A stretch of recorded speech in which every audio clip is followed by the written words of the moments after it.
Hey, what's up, guys? Coach T here, coming back at you.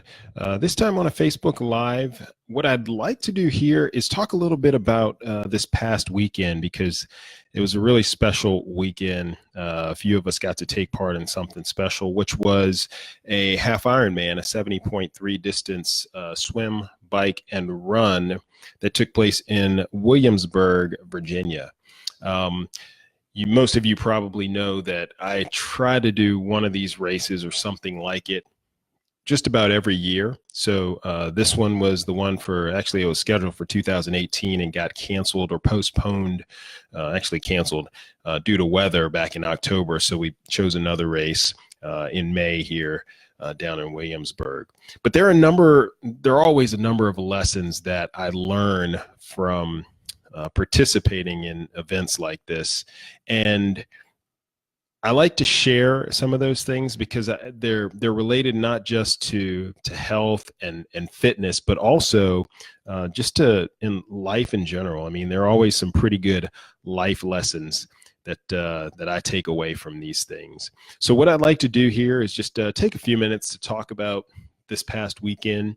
Not so much the technical stuff about how to train, how to fuel for one of these events and things like that, but more general ideas again that apply to healthy living. So that's kind of the intent here. Sorry, the camera is moving around here. I'm just trying to get the angle right and to try to show that that Ironman emblem there because it's important for this episode. So this time we had several folks that again were participating in an event like this for the first time, and every year so far we've had first timers participate in one of these events. And I think the takeaway here or the lesson is that a bunch of small parts add up to create a whole. And what I mean by that is, if it's your first time, and even if it's not your first time, sometimes the thought of completing an event that's so long, I mean, we're talking exercise in 6 to 8 hours, right? The thought of doing that, swimming 1.2 miles, biking 56 miles, and then running a 13.1 mile half marathon, I mean, that can be daunting. The thought of that can be daunting. So how do you prepare for that? Well, the answer is you break it up into pieces that are less intimidating. Everyone starts, you don't start by swimming 1.2 miles. You start by swimming 50 meters in the pool, and then you gradually add on to that, and you get more and more comfortable, more and more proficient, and you kind of just use the building block approach as you go. And the same thing applies to the bike, and the same thing applies to the run. And then you start to piece those things together, and before you know it, you're crossing the finish line and they're putting a medal on around your neck. So small parts add up to the whole, and that is something that applies not just to a half Ironman event or a long distance triathlon or any kind of race. It's not just applicable to that. That applies to life as well, particularly when you think about health and nutrition, because your goals for fitness and nutrition really comes down to the things that you do day in and day out. Those small things that you do are going to add up to give you the goal that you're looking for, or to keep you from reaching that goal that you look for. So that's what I want you to remember from that. Small parts add up to the whole. The second takeaway from this weekend is really the concept of smart training. So what I mean by that is traditionally over the years, the way to train, the common belief that the way to train for one of these events, whether it's a marathon or a long distance triathlon or anything like that, was that you had to get in a lot of miles. You had to pound the pavement, right? You had to spend a lot of time doing what was called long, slow distance training, eventually getting to the point where you were completing the race distance before you even got to the race. So I'm glad that we've come a long way in science and learning, so that now we know more about how the body works and how the body responds and how we can build up cardiovascular capacity without spending hours and hours in the gym swimming, biking, and running. And oh, by the way, beating up our joints many times doing that.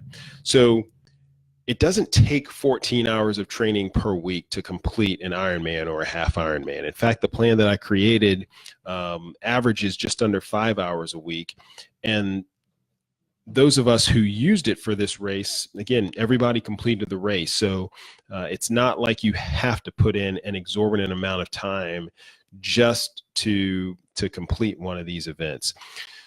If you're smart about your rest and recovery, if you're smart about your stretching and your flexibility, if you're smart about your interval training, that can build your cardio capacity so that you don't have to spend a lot of time swimming, biking, and running. Now, certainly there's benefit to doing some longer workouts, because you have to know you want to know what your body's going to feel like and what you need to improve on in order to compete in one of these long distance events. And you want to test things out like your nutrition plan and things like that. But I'll tell you that it doesn't take as much time as you think to be able to complete one of these events, to be able to train to complete one of these events. Now, I'm talking about completion. I'm not talking about competing, because that's a different way of training. And yes, you may have to put in a lot more time if you intend to place, to be in the top percentage of finishers. But if you just want to complete an event like this, which is always my goal, then you don't have to put in 14 hours of training per week. All right. Another takeaway, man, the importance of nutrition. And I always learn little lessons here. I'm not going to go into too much detail and bore you with kind of race specifics, but I'll tell you that most of us learn lessons about nutrition, about the importance of hydration, about the importance of maintaining an electrolyte balance, about the importance of proper nutrition prior to the event. Nutrition is important, whether you're talking about a race or you're talking about everyday life. Okay, that's the takeaway there. Also, the importance of rest and not overtraining. One of the things that I stress to individuals who I provide these training plans for is that if you have a minor muscular imbalance or a small weakness, you can bet that it's going to manifest itself as you spend hours and hours over the months training. Okay, so it's important to get the appropriate amount of rest and to spend your time training effectively and training smartly, kind of like I mentioned earlier.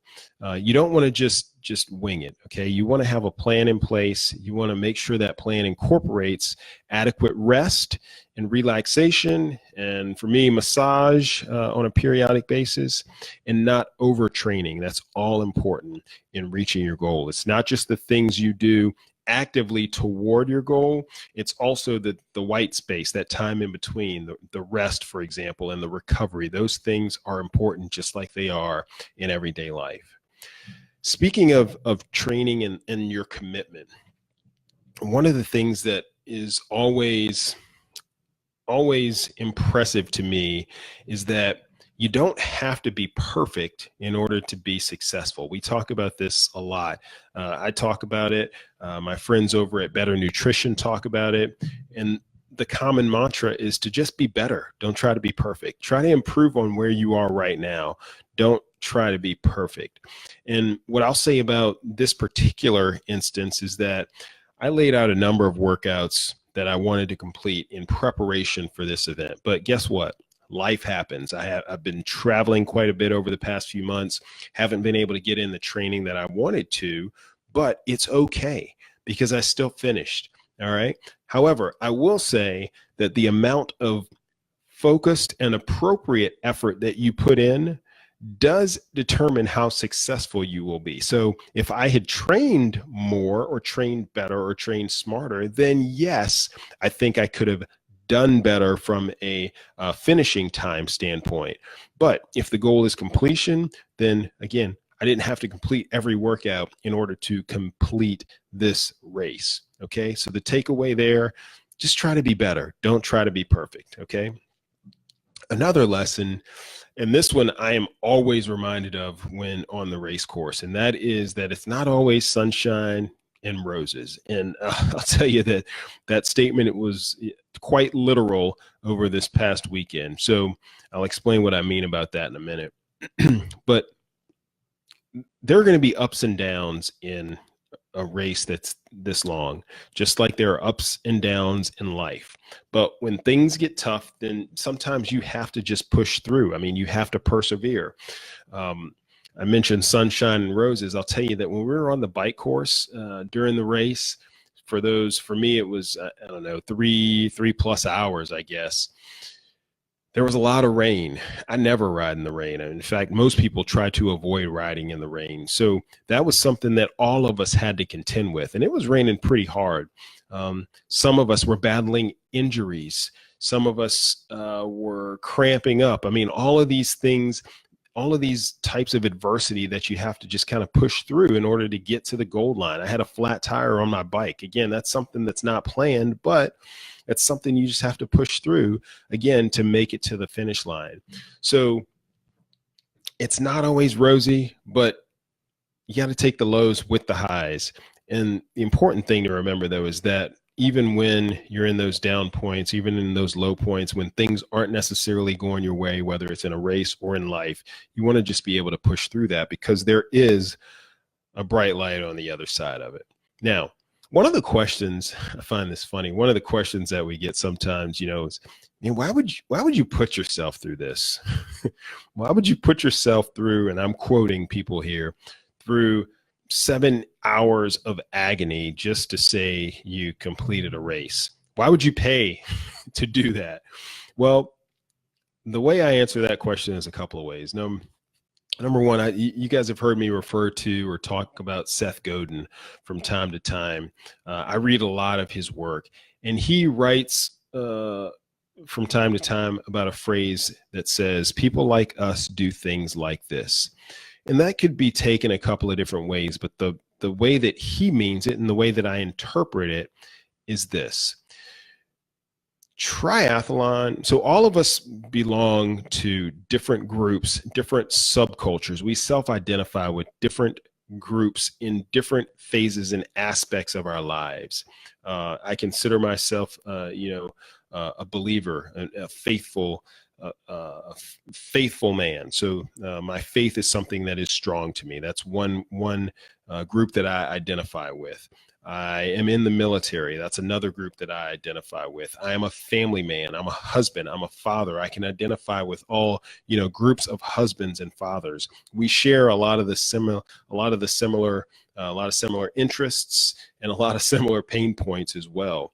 But I'm also a triathlete. And oh, by the way, if you compete or if you do triathlons, then you're a triathlete. You don't have to be on TV to be a triathlete. So within this community of triathletes, there are certain things that are expected and certain things that we know everyone else has kind of gone through. One is we all have that sense of accomplishment from dedicating ourselves to training over a certain amount of time, to showing up on race day, and to completing the event. That's something that all of us share.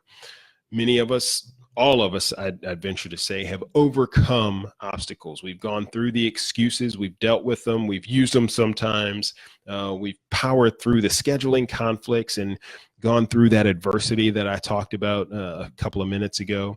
So identifying yourself with a group like this, and oh, by the way, one of the great things about the triathlon community, from my observation, is that everyone is so supportive of one another, and that is something that's very appealing. So why put yourself through this? Well, I don't look at it that way at all. I look at it as why would I associate myself with a group of people like this? And I can tell you that there are so many positive character traits, positive examples of role models, examples of what to do and how to continue and persevere. And I think that that's something important. That's why I like to compete in triathlon events and be a part of the triathlon community. One of the other things I'll tell you about all races and about competing or participating in these events is that for me, and for most people, I'd say it's not about the time. it's about completing, right? So I'll tell you that of the seven, I guess seven of us that participated in this past event this weekend, my time was the slowest of all of those. Again, it's about being better, not perfect, right? So what I try to do is improve upon my time from the last race that I did. I was not successful in that this time around, but hey, that's a good reason to try again, right? But it's not about the time, because it's about all that's gone into the training and all that's gone into race day itself. Those are the important things, and those are kind of the bonds I feel like we all share. Now,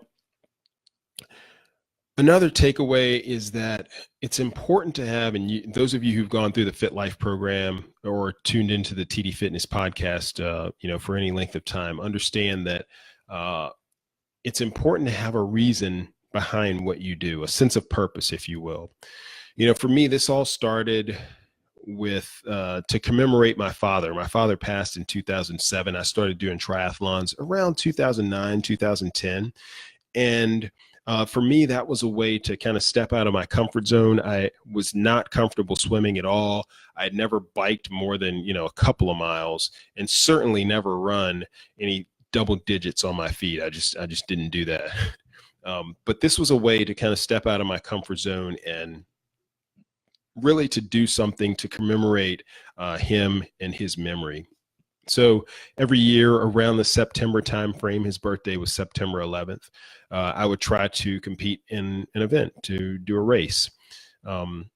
And now that's become a commemoration for both my father and my mother, who passed in 2017. And I just try to do something like this, every year if I can. So for me, that's kind of my driving force. I think about that every time I compete in one of these things. But another thing I'll say is, the reason that I do this is to inspire others to try it as well, because sometimes all it takes is someone, just witnessing them doing something that you thought was pretty much impossible.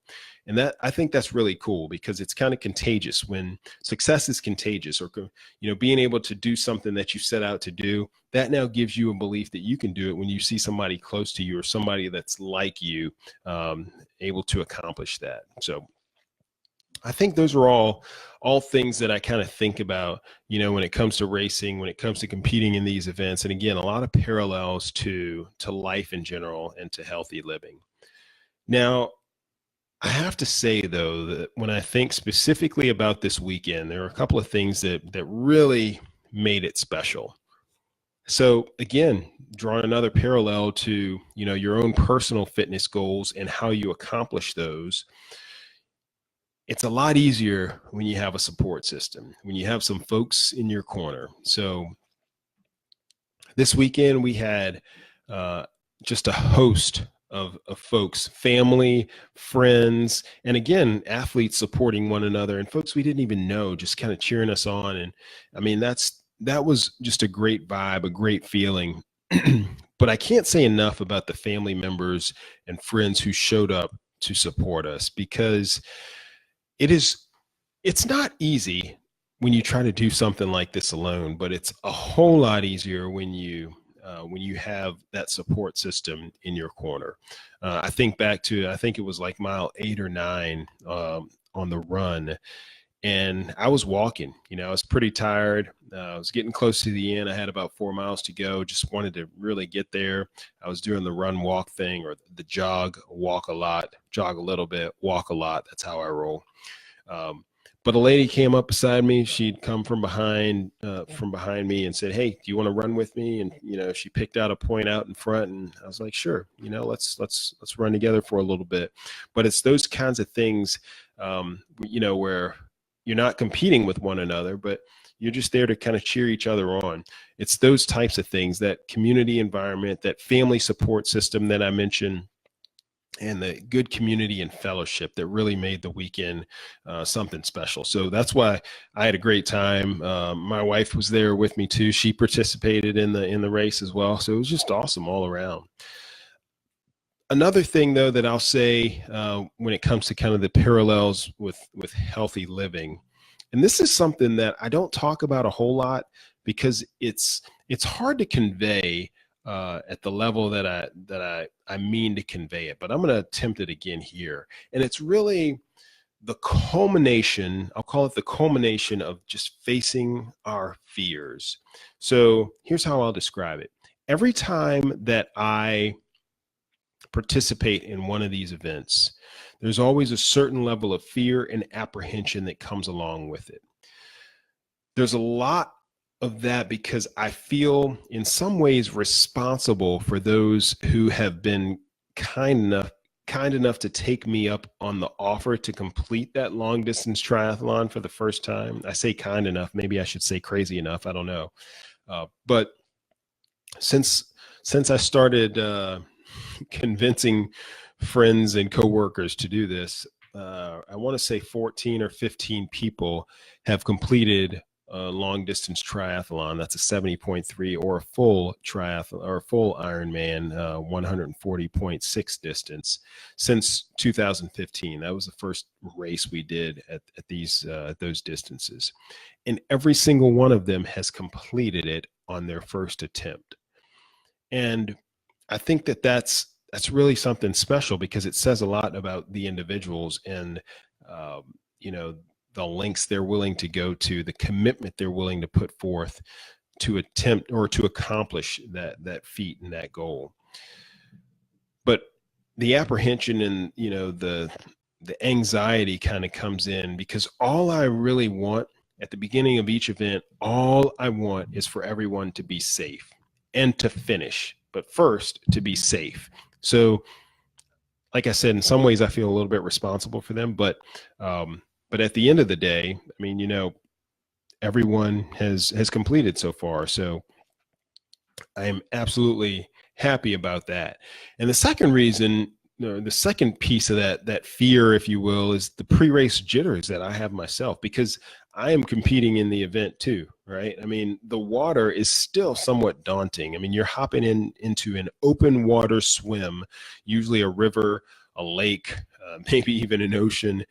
And there are a bunch of people around you. There are people kicking you. There are people, inadvertently punching you. Sometimes you get people swim over you. I mean, those things can happen, and sometimes they do. On the bike, I've seen accidents happen. You can get hurt on the bike at those speeds. And although seldom, I've heard of some pretty tragic things happening in these races. And then there's also the chance, not so minimal, I'll say, that you might not even finish. So, that's a fear in itself too. But the special thing again about kind of facing those fears is that everyone overcame them, right? I know that there were those who thought about signing up and didn't, but some people did. So they overcame a fear, right? There were those who started the training plan months ago and they didn't finish it. Some of them did though, and that's another fear that they overcame. And there were those who actually started the race this past weekend and they did not finish because they were scared to attempt to try. So the bike, for example, was difficult, and then they felt threatened by the run. These weren't individuals in our group, but we saw this happen. And that is, man, I feel like that's one of the biggest tragedies, to come so close to come so close and then to let fear hold you back. I mean, I hate to see that happen. But there are also those who entertain the thought when I brought up this idea of racing, almost a year ago. And like I said, some actually registered, some actually transferred their registration when our race in October got canceled. And then some of them continued with the training and they showed up in Williamsburg, and guess what? Everyone completed the event. And that's important. All of them showed up and all of them completed. Okay. But showing up sometimes is the hardest part. So I commend everyone for that. So I guess, a quote comes to mind when I think about, about fear itself. And it says something like, courage isn't the absence of fear, but courage is pushing through despite the fear. And I'll tell you that it took an extreme amount of courage to get to the point where you're standing at the start line about to jump into the water with, 2,000 of your closest friends. It takes even more courage to go at it for 6 or 7 hours. But everyone did it. And I'm so proud of everyone that competed this weekend.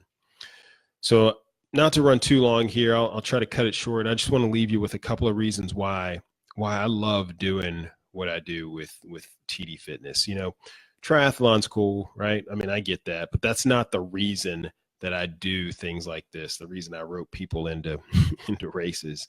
Yes, it's cool to get a medal. Yeah, it's cool to get the Ironman swag and the t-shirts. Yes, I'm wearing one right now. And also I have this big Ironman logo on my coffee mug. Yes, it's kind of obnoxious, I know. But really, it's more about recognizing and wanting to be healthier. It's about wanting to be a part of a community that values health, that values pushing yourself when times get hard, that values supporting one another. It's about being an example and a role model for others. And for me, it's about supporting others in their quest for better health. I mean, that's it. That's the foundation of everything that I do here with TD Fitness, right? Hopefully that's no surprise to you. I mean, I love talking to people about triathlon. That's why I wear these shirts. That's why I have this huge sticker on my coffee mug, because that starts the conversation. And maybe it's the first time that they or you consider that it's something that is in the realm of the possible for you. Okay. And the second reason that I love doing these types of things with TD Fitness is that one of the greatest feelings I get is for you to be surprised by your own ability. There are so many of us who don't think and don't believe in our own capacity. I mean, at one point, all of us who have completed an event like this have thought, man, there's no way I could ever do that. Well, guess what? Now it's done. Now we've done it. Now you've done it. And that is truly special. Great change usually comes when you attempt the absurd. So I'll leave it at that. I'll leave you with those thoughts. Kind of random, but just wanted to kind of get some things off my mind and share with you some of the lessons again from this past weekend, from racing in general, competing in these events in general, and that's it. So I appreciate you guys tuning in. One final shout out and thanks to all of the 2019 Williamsburg 70.3, the Half Ironman crew. You guys know who you are, the athletes, the supporters, the encouragers. None of this is possible on our own, but as a team, we can accomplish just about anything, right? So I had a great time racing with you guys this weekend. Looking forward to doing it again soon. That's all I have. Coach T signing out. Have a blessed one.